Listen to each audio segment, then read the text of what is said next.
Hello guys, আসসালামু আলাইকুম। আজকে আপনাদের মাঝে নিয়ে আসলাম একটা নতুন মোবাইলের রিভিউ। এই মোবাইলটা আসলে অর্ডার করা হয়েছিল অনলাইনে KRY ইন্টারন্যাশনালে।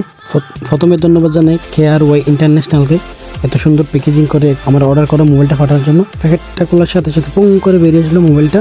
আর মোবাইলটা রেখে প্যাকেটের মধ্যে আর কী আছে দেখলাম, একটা ব্যাক কভার আছে, চার্জার আছে, চার্জারের অ্যাডাপ্টার আছে। এরপরে সব কিছু আবার ঢুকাই ফেলছি। ঢুকার ফেলার পরে আবার মোবাইলটা বের করতেছি, দেখতেছি মোবাইলটা অনেক সুন্দর, মানে গর্জিয়াস একটা ব্যাক কভার দিয়েছে। দেখি মোবাইলটা খুলে দেখি, রিয়েলমি পাওয়ার ব্যান্ড। আসলে মোবাইলটা অনেক সুন্দর, ডিজাইনেবল লুক। এই যে মোবাইলটা বেরিয়ে আসলো, মোবাইলটার নাম হচ্ছে Realme Nargo 50। মোবাইলটা অনেক স্লিম, আবার হাতে নিলে অনেক ভালো লাগে, স্মুথলি, অনেক স্লিম। পিছনে সামনে অনেক সুন্দর। এই মোবাইলটা করলাম, খোলার সাথে সাথে মনটা ভালো হয়ে গেল মোবাইলটা দেখার পরে। মোবাইলটা অনেক সুন্দর দেখে আবার কেউ প্রেম করে দেন না।